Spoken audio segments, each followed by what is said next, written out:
آه اليوم سمو الامير المفدى الشيخ تميم بن حمد بن خليفه ال ثاني كان من اول الحاضرين والمؤازرين والمشجعين المنتخب المغربي، واول من احتفل برفع العلم المغربي اليوم في استاد الثمامه.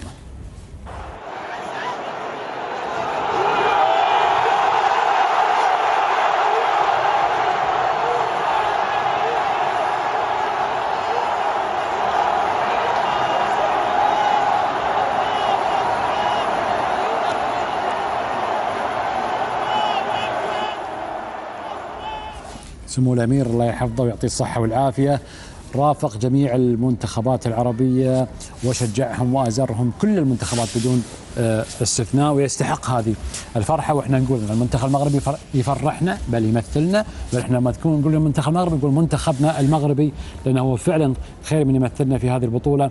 تأهله للمرة الثانية في تاريخه إلى المونديال بعد 1986، هذه المرة الثانية من أرض الدوحة يتأهل لدور ال16، بل متصدر لمجموعته أمام المنتخب الكرواتي والمنتخب البلجيكي، وإن شاء الله يكون إلى أبعد من ذلك بإذن الله تعالى.